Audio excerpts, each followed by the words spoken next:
Hello everyone, this is Lolo the Samurai and welcome back to some Soyuz Scramble on Football Manager 2018. Last time we just introduced the series and I'm going to reject this. And how things are going, I finished the first season, I finished 6th, which is I believe the position we took over. We got 35 points, almost finished 5th, so we almost basically, I don't know if this is mid-table, I guess 4th to 6th is mid-table and then 7th to 9th is like bottom table.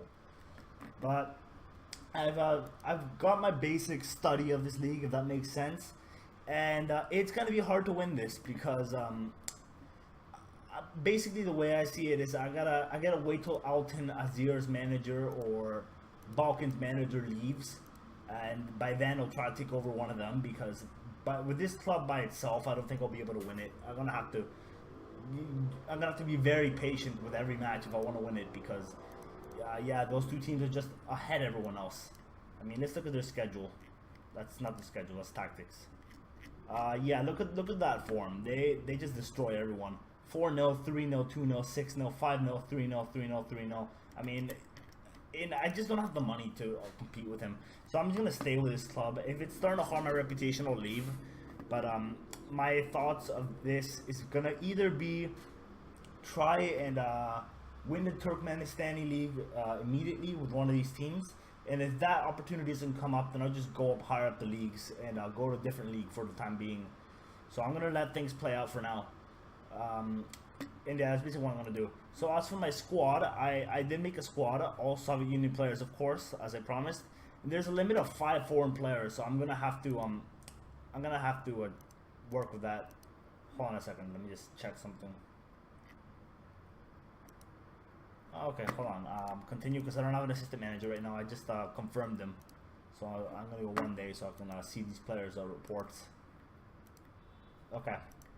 So firstly, I should mention the finance is absolutely atrocious. I mean, it's even got our jobs actually here. Look at that, club finance is at 0, which I mean, it's bad, but I had to do something because otherwise I would have had a squad full of grayed up players. So that's not great. So we just signed this guy, Sergei Bakshin, and who else did we sign? I believe he's in the reserves. Yes, he is. Abubakar Ushtarkanov, who is okay. His anticipation is not ideal though. Even for this level, it's just really poor. But the issue I noticed this season is I had to make some grade up players here and there. So I basically I just let the season go through because I signed this guy Lapko, who's just not very good at all, and I reckon he's actually better than the Russian I just signed, so maybe I can use him. This guy is going to make a big difference though. I gotta get a solid defense, a solid back line if I want to compete with the top teams, so I gotta do that. Like I said, if I don't feel like I'm progressing or the manager's not going to leave, I'll just come back at a later date. By later date, probably the last league will win because, I mean, coming down here is going to be very risky. I wanted to finish with Russia, but if we have to, this might be the last league we win because this league is just so unorganized and there's like no players here. In the future, there's going to be more regen, so it's going to be a bit easier, but for now, it's just really hard. Let's see Kyrgyzstan actually. Let's see if Kyrgyzstan is more organized than this. They don't look any different, to be honest. So the Kyrgyzstan and Turkmenistan are probably going to be the two hardest to start off with. So yeah, let's go over a squad. We just sent Sergei Bashkin, like I mentioned. He's going to be a defensive fullback because that's all he can play. He can't attack at all. He has a decent first touch, to be fair, but defensively is where he really shines. With 12 tackling and 9 marking, 7 anticipation, and even his physicals are pretty good. He's quite pacey for this division, so it's not bad at all. And Suleiman Orasov, if that's how you say it, Orasov, I'm just gonna call it Orasov. The pronunciations, especially in Turkmenistan, are gonna be the hardest part of this save. He's all right. He performed quite well for us this season. He got 11 goals and 2 assists, 7.05 average rating, and he actually came from Alton Azir. So yeah, he was I don't actually remember why I signed him, but he came on a free from Alton Azir. This guy we did sign, however, Didziz Zillers. I hope I said that right. He's a Latvian center back. and he's probably our best player stats-wise, I would say. He's got decent strength, good jumping reach, good heading, okay marking, okay tackling, and good positioning. And his anticipation is obviously okay as well. So I completely agree with the assistant that he's a 5-star player for this league. So he's probably our best player, and I'm going to have to try and take advantage of him on set pieces, which is what I'm going to try and improve. And there's Denis Zyushkov. I'm terrible with these names. Who's also pretty good. He has 11 finishing, 11 first touch, and 11 composure. I think that's a very good combination there. And even his acceleration makes for a very good poacher. So another good player there. And Said Mamedov, or Saeed Mamedov, I think it's that. He's actually pretty good as well. He's 17 years old, and he has a lot of room for improvement. 7 passing, 10 flair, which is great for this division.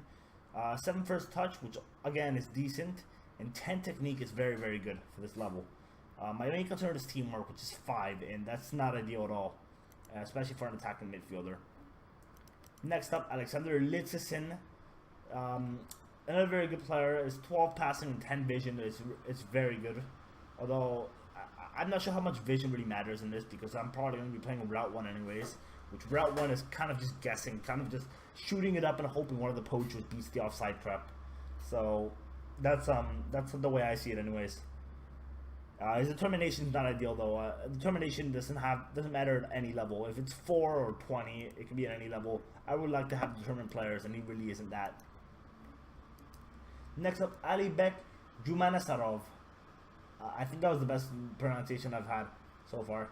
This guy is another good player, 16 years old, and he's quite fast actually. He has 10 pace, 12 acceleration, and 6 passing. 6 passing is not the best, not ideal, but I guess it goes well if it's off the ball, which I like to have players off the ball. He's more determined than Litzison, and he has 12 determination, 11 first touch, and 11 free kick taking, so he's going to be a free kick taker.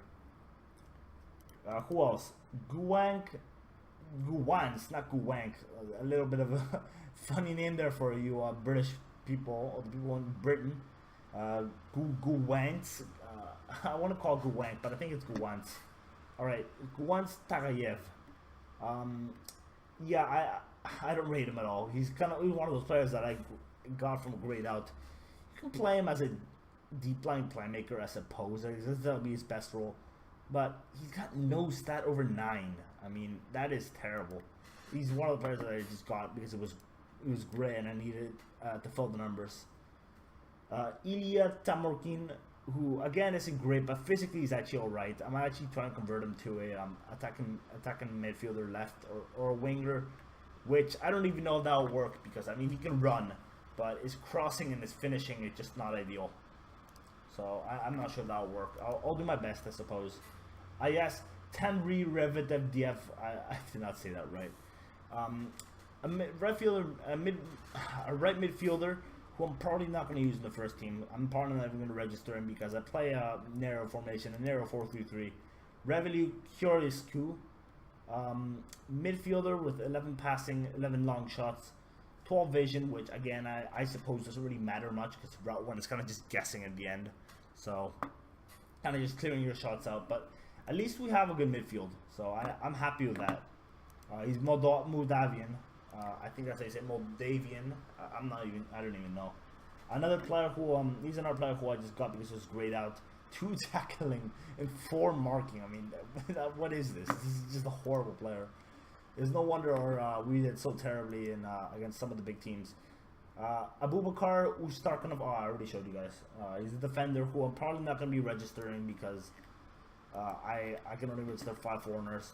Didar Samiradov, 7 marking, 5 tackling. Again, no stats over 10. Sorry about that. No stats over 10. Just the player we got because it was grayed out. And there's Kurbanov, same story as always. Although he's a little better than the other grayed out players in my opinion, just because he could actually be moved to a central defender. So I'm gonna see if I can convert him to that and have him as a backup. Yes, because he's rocking that hairstyle though. I've not seen this hairstyle yet in FM. I love that. I love that. It even looks like he has a headband. I know it's not that, but that's a brilliant region face. I gotta emote that on Discord if I can, anyways. Begansk Guldirovdiev. He's gonna be a backup keeper, so not much to say again. This is gonna be our starting keeper, Andrei Strozhevsky. I think I said that right. Strozhevsky. Yeah, no, he's not bad. He's not eccentric at all, which usually keepers at this level have like 20 eccentricity. But he has 11 reflexes, which is pretty good. 7 handling isn't that bad. An aerial reach of 10, which I like. So, yeah, another decent player. And lastly, Andrei Yegorenkov. He's just going to be a backup. But he's got 14 finishing, which is quite good. Although he's got nothing to use that. I mean, he can play as a poacher, but he's not going to beat the offside trap. So he doesn't really work in a pump ball into box situation. So that's the squad. I'm not sure how long we'll last at this club. But I'll see how next season goes, and if one of these managers goes, I hope one of them goes, because, I mean, they're just so far above the rest. I mean, again, look at these results. Not as crazy as the Altinazir results, but, I mean, there's so many wins here. It's hard to keep up. I mean, they dropped so few points. Out of the 32 games, they've only dropped points in 4. I mean, that tells you a lot. So, yeah, I think we're just going to use it to build a reputation. Maybe win the Turkmenistan Cup while we're here.